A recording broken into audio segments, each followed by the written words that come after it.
खगेश सिया मांडवी उर्मिला श्रुति कीरति बरबाम चार ललन चारो लली तुलसी करत प्रणाम जानकी जीवनम वंदे मांडवी प्रावल।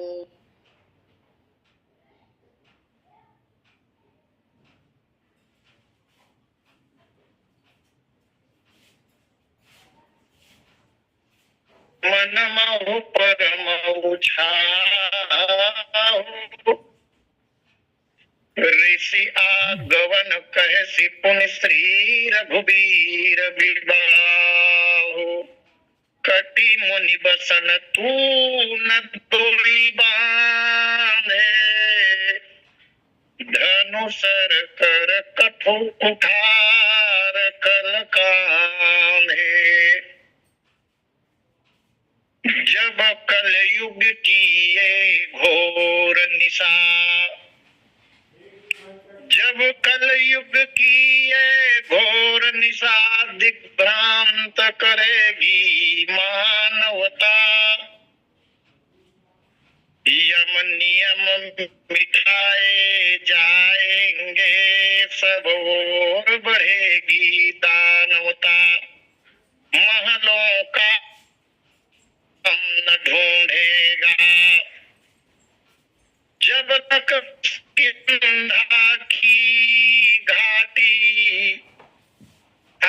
पवन पुत्र के संबल बिना ना निखर सकेगी यह माटी वीरत्व देश का गर न जगा अहिरावन की बन आएगी रख पाए गौरव हम कैसे हनुमत गाथा सिखलाएगी हम शांति चाहते हैं लेकिन रावण के घर बंद आज नुक्ता चीनी का गया समय हनुमान बने तब बचे लाज मानवता मुखरित हो कैसे हम सबके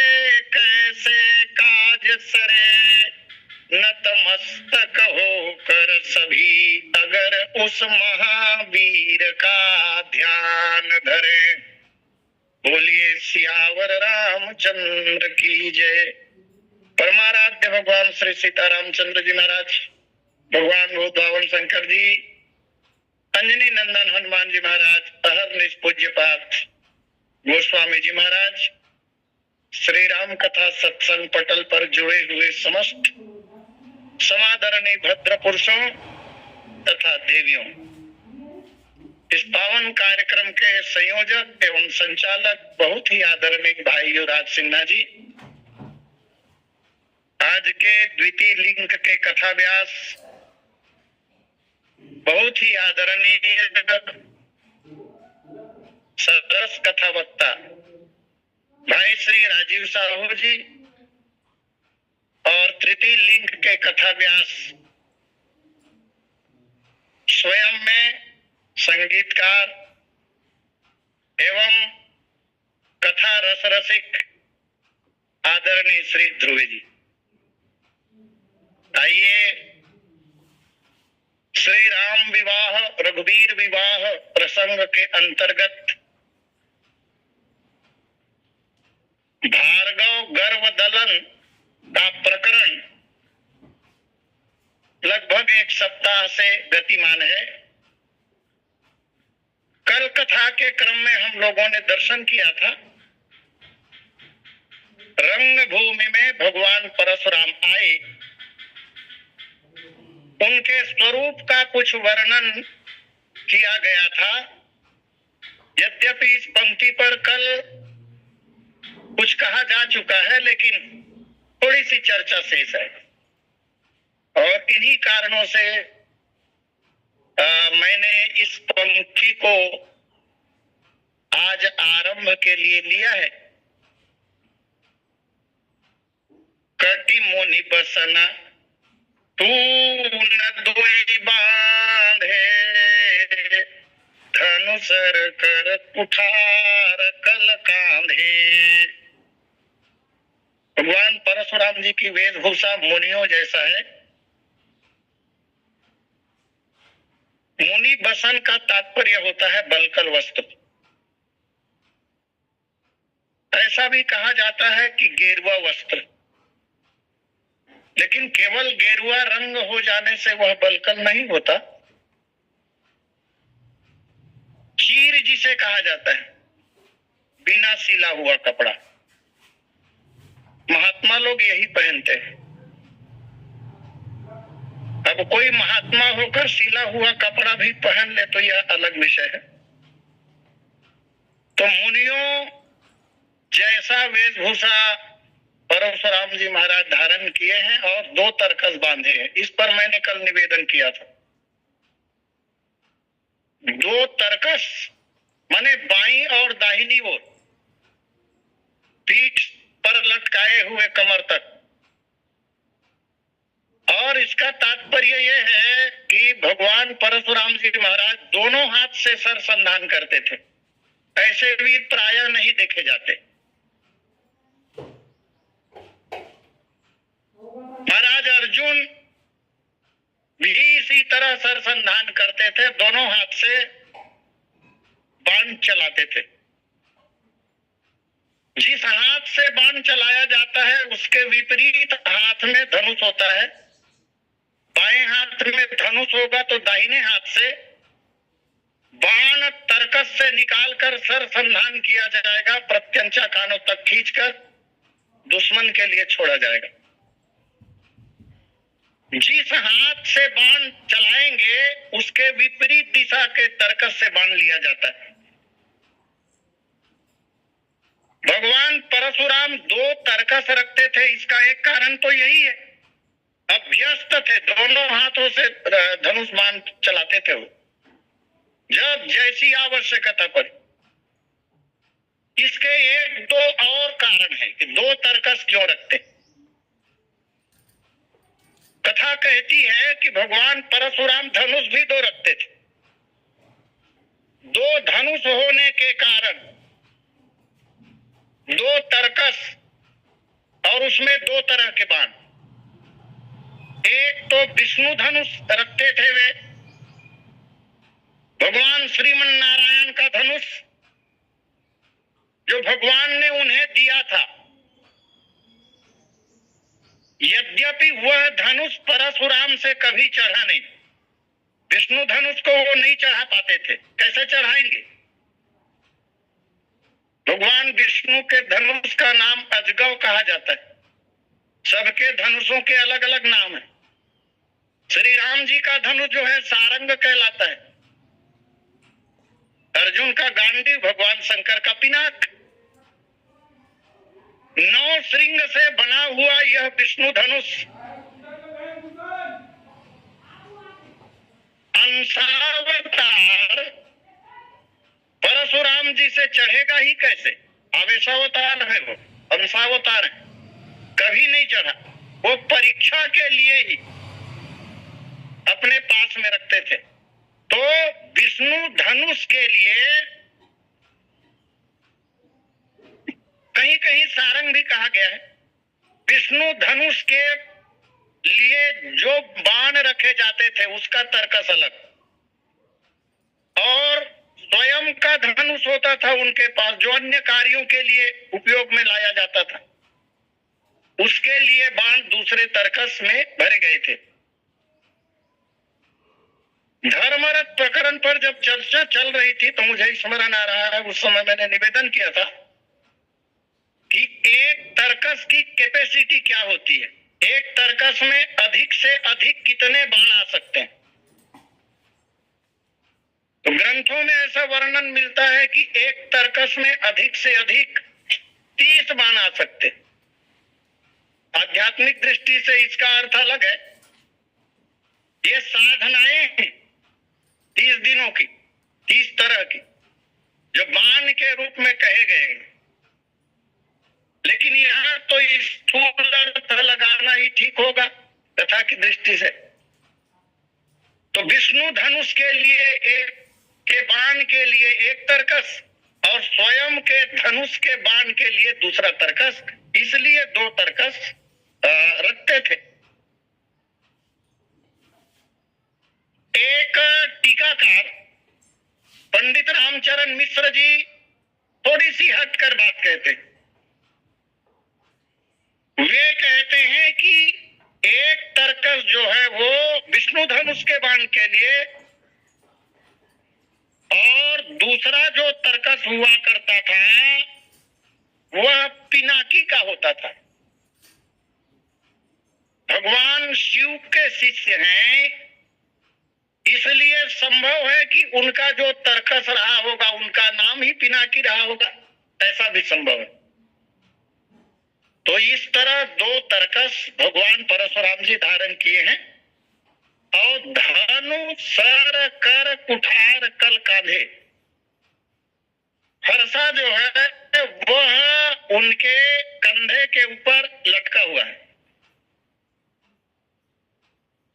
इसका तात्पर्य हुआ कि परशुराम जी महाराज 3 तरह के आयुध रखते थे, धनुष, बाण और फरसा। और इसीलिए लखनलाल जी महाराज ने एक ही वाक्य में इन तीनों का वर्णन कर दिया। जब परशुराम जी के साथ लखनलाल जी महाराज की वार्ता होगी तब लखनलाल जी महाराज कहेंगे, व्यर्थ धरहु धनु बाण कुठारा, ये धनुष, बाण और फरसा बेकार के बोझ स्वरूप आप धारण करते हो। तो 3 अस्त्र वो धारण करते थे। फरसा जो है वो भगवान परशुराम का प्रधान आयुध है, मुख्य आयुध है। इसी से उन्होंने सहस्त्रबाहु की भुजा काटी थी और पृथ्वी को 21 बार क्षत्रियों से हीन किया था। अब फरसा जो है वो हाथ में लेकर चलाया जाने वाला आयुध है। दूर में अगर दुश्मन हो तो उसे उसका संहार करने के लिए क्या करें, अब उसके लिए धनुष बाण रखते थे। निकटवर्ती दुश्मन का सिर काटने के लिए फरसा और दूरवर्ती या सुदूरवर्ती दुश्मन का नाश करने के लिए धनुष बाण। इस तरह इस वर्णन में हमने पाया, कल भी मैंने निवेदन किया था, यहाँ शांत रस और वीर रस दोनों का मिश्रण है। पहले शांत रस का वर्णन किया गोस्वामी जी महाराज ने, गौर शरीर भूति भल भ्राजा भाल विशाल त्रिपुंड विराजा अशीष जटा शशि बदन सुहावा। ये 3 चरणों का जो वर्णन है वो शांत रस का है। और इसके बाद वीर रस का वर्णन कर रहे हैं। वृषभ कंध, भुजाएं उन्नत और मांसल तथा पुष्ट। वृषभ कंध उर्बाहु विशाला, भुजाएं लंबी। लंबी भुजाएं कहने में दोनों रस एक साथ आ जाते हैं। जो धनुष बाण अथवा किसी प्रकार का आयुध नहीं चलाते ऐसे महापुरुष भी आजान बाहु होते, और जो वीर पुरुष होते हैं वे भी कोई कोई आजान बाहु होते। तो आजान बाहु कहने से दोनों का बोध हो रहा है। यहाँ पर शांत रस और वीर रस का मिश्रित वर्णन है। अद्भुत शैली है गोस्वामी जी महाराज की। और पुनः धनु सर कर कुठार कल कांधे, यह वीर रस की वानगी है।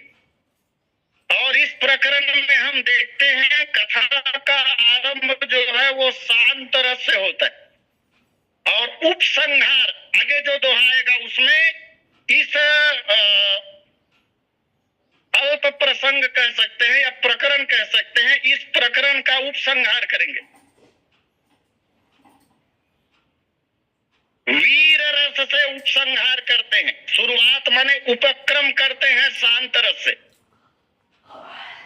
यह भी साभिप्राय है। गोस्वामी जी महाराज कहना चाहते हैं शांत रस से कथा को आरंभ किया और उसका उपसंहार कर दिया वीर रस में।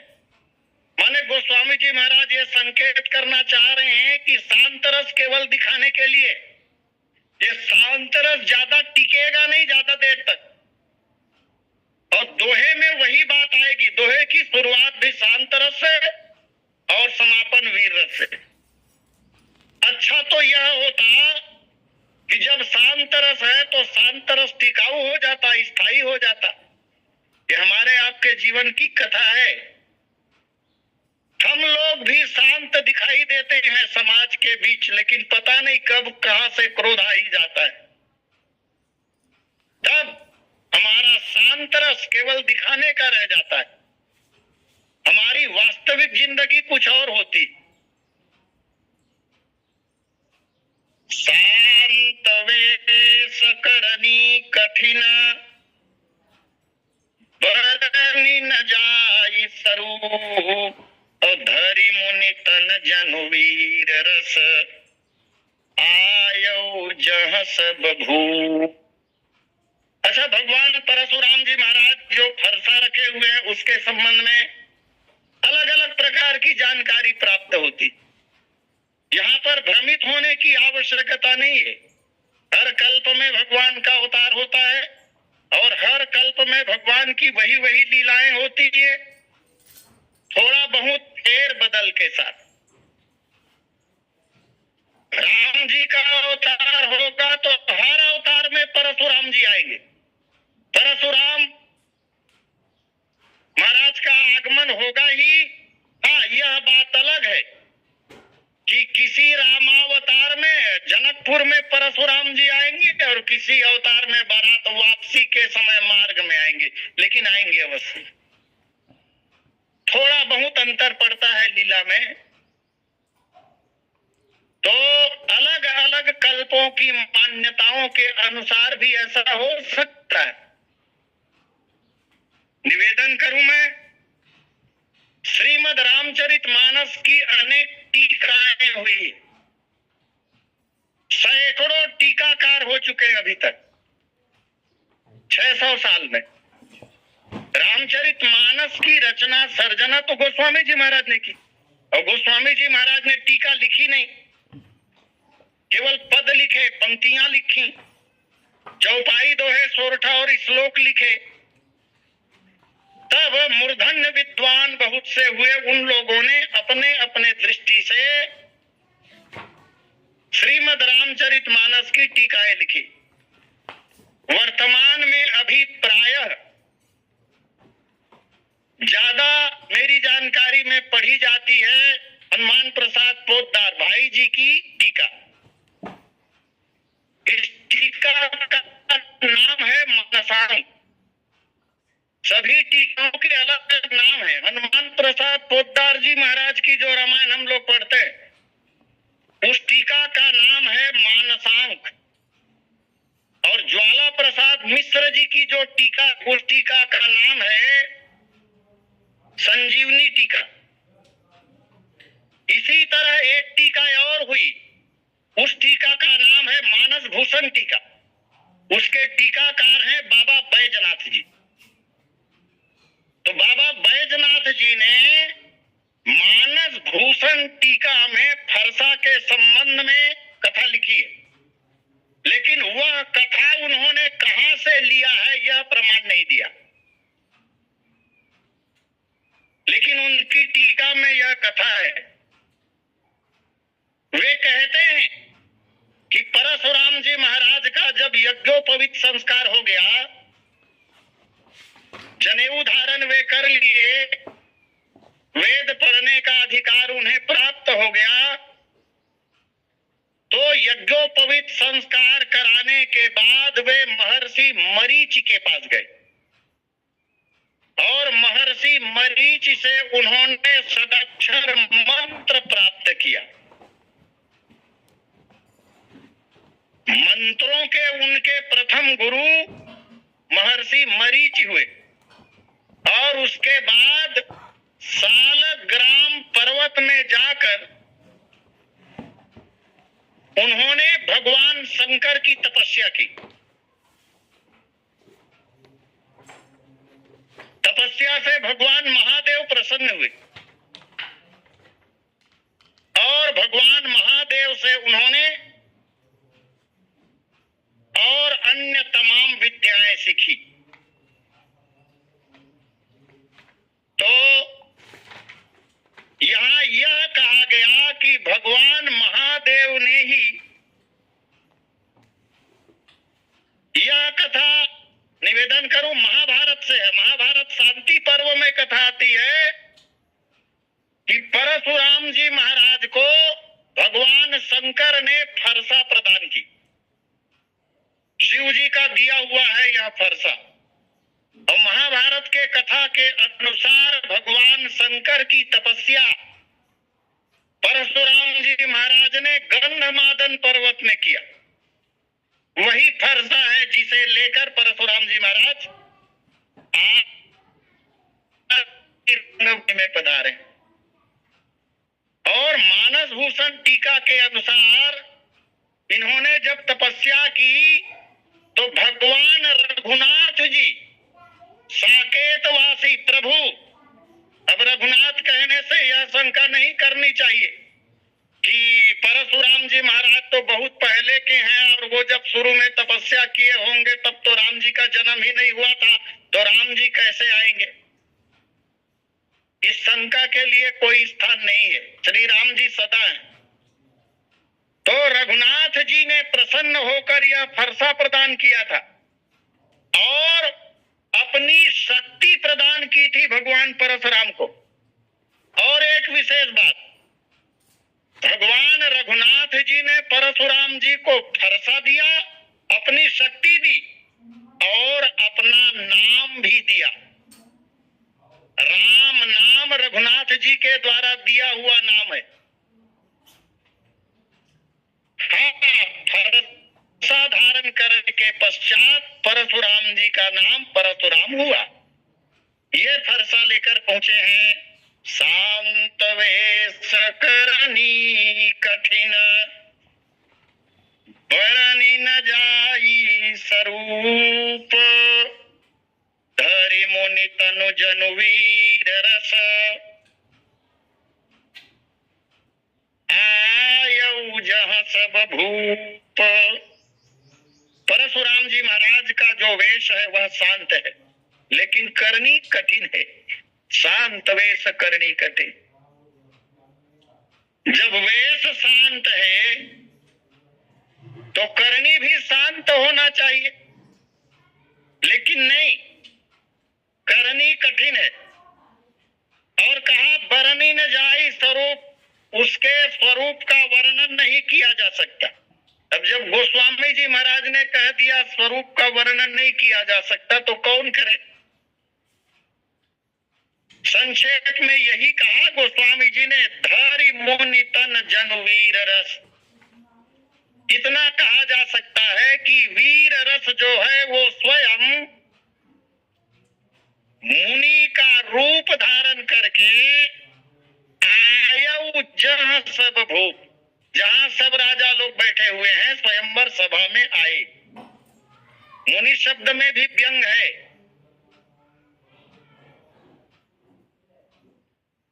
वेशभूषा से तो मुनि है।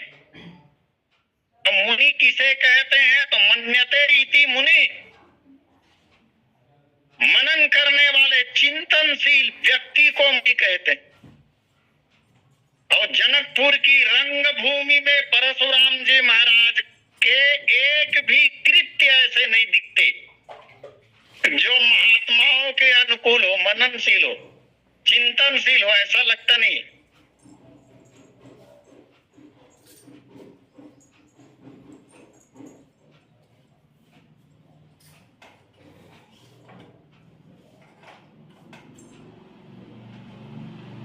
जो जो है वो शांत है।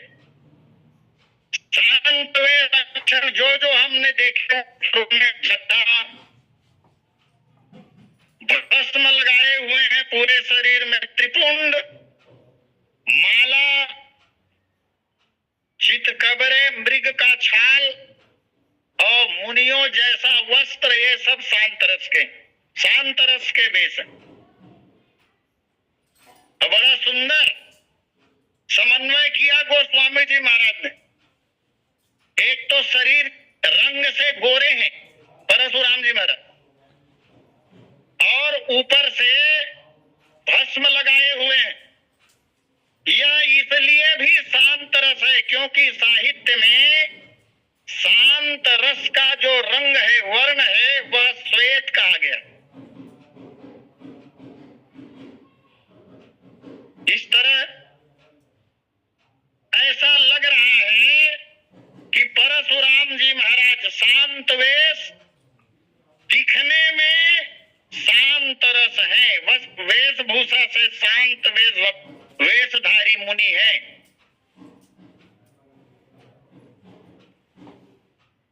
लेकिन शांत वेश करनी कठिन, बरनी न जाई स्वरूप, बरनी न जाई स्वरूप। तर्कस वो भी एक नहीं दो, फिर धनुष बाण और फरसा चमचमाता हुआ, तेज धार, यह सब वीर रस की करनी है जो बहुत कठिन है। कठिन कहने का तात्पर्य यह है कि इस एक फरसे से ही अनेकों जीवों का वध अभी तक हो चुका है। आगे जब बात होगी लखनलाल जी महाराज के साथ, तब परशुराम जी कहेंगे, मेरी इस खूनी फरसे ने सोनित की नदी बहा दी है। इस महिमंडल में बार बार छत्रारी रार मचा दी है, राजपूत अनेकों काटे हैं, अनेकों राजपूत धराशायी कर दिए हैं मैंने। तो ये करनी जो है वो कठिन ही तो हुआ। वर्णि न जाई स्वरूप, बड़ा सुंदर गोस्वामी जी महाराज ने कहा। क्यों वर्णन नहीं हो सकता महाराज? परशुराम जी के स्वरूप का वर्णन नहीं हो सकता ऐसा आपने कहा, क्यों नहीं हो सकता? इसलिए नहीं हो सकता क्योंकि इसका स्वरूप एक तरह का नहीं है, मिश्रित है। जैसा कि अभी हमने देखा, शांत रस भी है और वीर रस भी है, दोनों मिश्रित हैं। संत और वीरोचित स्वरूप स्पष्ट दिखाई दे रहा है। और भी देखें, संत स्वरूप में शांत रस है जो कोमलता का प्रतीक है, शांत रस कोमल होता है। और वीरोचित स्वरूप में वीर रस जो बहुत कठोर होता है, वीर किसी के ऊपर दया नहीं करता। और यहाँ पर ये दोनों स्वरूप दिखाई दे रहे हैं, इसलिए ठीक ठाक वर्णन करते नहीं बनता। न तो कोमल ही कह सकते और न ही कठोर ही कह सकते। अगर कठोर है ऐसा कहते हैं तो कोमलता जो दिखाई दे रही है उसका क्या होगा? और अगर कोमल कह रहे हैं, मान लो शांत रस कह रहे हैं, तो जो कठोरता दिखाई दे रही है विरोचित स्वभाव, उसका क्या होगा? अगर एक को मान्यता प्रदान की जाए तो दूसरे का उपहास हो रहा है, इसलिए बरनी न जाई स्वरूप।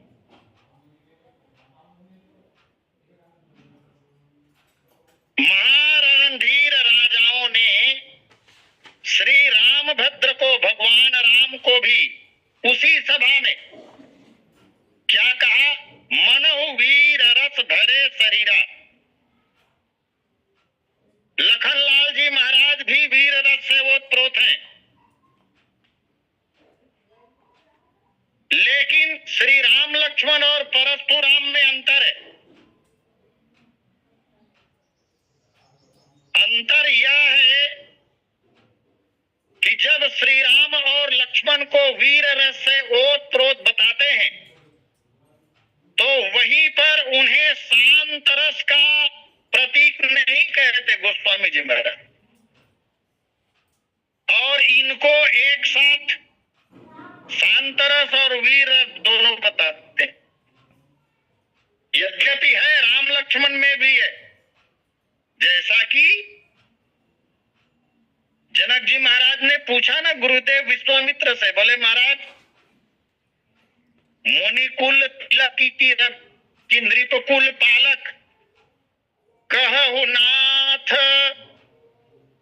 नाथ सुंदर दो बालक मुनिकुल तिलक कि नृपकुल पालक। ये दृष्टि है जनक जी की। और इसका उत्तर क्या दिया गुरुदेव विश्वामित्र ने, ये बड़े काम किए। गुरुदेव ने यह उत्तर दिया, जनक जी की एक बात खारिज हो रही है गुरुदेव के उत्तर में। बोले महाराज ये मुनि कुल के तिलक हैं कि नृप कुल के पालक हैं, यह बताइए। और इसके उत्तर में गुरुदेव ने कहा, गुरुजी कह रहे हैं, और गुरुजी का कहना अमान्य नहीं हो सकता क्योंकि वो त्रिभुवन गुरु भगवान शंकर के प्रतिनिधि होते हैं। तुम त्रिभुवन गुरु वेद बखाना। आज भी संसार में शिष्य अपने गुरु को भगवान महादेव की भूमिका में ही देखते हैं, और देखना भी चाहिए। गुरु के मुख से भगवान शंकर ही तो बोलते हैं, और भगवान राम ने जब धनुष तोड़ा तब भी राम की मान्यता यही है, उठो राम भंजऊ भव चापा। भव शब्द का प्रयोग इसीलिए किया, भगवान समझ गए कि मेरे गुरुदेव के मुंह से भगवान शंकर बोल रहे हैं। तो ये शिव जी के प्रतिनिधि हैं गुरु लोग। तब गुरु जी ने क्या कहा परिचय देते हुए, बोले हे विदयराज रघुकुल मणि दशरथ के जाए मम हित लागी नरेश पठाए। ये मुनि कुल तिलक नहीं है, ये रघुकुल के शिरोमणि रघुकुल मणि दशरथ के जाए, दशरथ जी के पुत्र, और मेरे हित साधन करने के लिए चक्रवर्ती जी ने इन्हें मेरे साथ भेज दिया है। अब यहाँ पर विचार करें, एक तरफ क्षत्रिय वेशधारी दो वीर हैं, श्री राम और लखनलाल जी महाराज रघुकुल मणि दशरथ के जाए, इस कथन से दो क्षत्रिय कुमार माने दो वीर रस एक तरफ है, और दूसरे तरफ मुनि देहधारी माने मिश्रित मुनि देहधारी वीर रस माने परशुराम जी एक तरफ है। जरा विचार करें, एक तरफ जो दो राजकुमार हैं राम लक्ष्मण, वो प्योर हैं, विशुद्ध क्षत्रिय माने विशुद्ध वीर रस है, और दूसरी ओर परशुराम जी महाराज जो है वो मिश्रित वीर रस है। तो शुद्ध दो वीर रस के सामने एक मिश्रित वीर रस कितनी देर तक टिक सकता है? इसलिए गोस्वामी जी महाराज संकेत करना चाहते हैं कि ये अभी अभी जो मिलावटी वाला वीर रस आया है ना, है तो वीर रस है भी, लेकिन मिलावटी करके आया है शांत रस का। ये दो विशुद्ध वीर रस के सामने ज्यादा देर तक टिकने वाले नहीं है। और वीर रस ही इनका गायब होगा, जिनका ये प्रदर्शन करेंगे वही रस गायब हो जाएगा, और गायब हो जाने के बाद अंत में केवल और केवल मुनि वेश मुनि देह मुनि का भाव ही शेष रह जाएगा। और आप देखेंगे इस प्रकरण में 9 बार जय जय कहने के के बाद भगवान परशुराम वीर नहीं रह जाएंगे, वीर रस समाप्त, केवल शांत रस रह जाएगा और तब पुनः तपस्या करने के लिए महेंद्राचल पर्वत की ओर चले जाएंगे।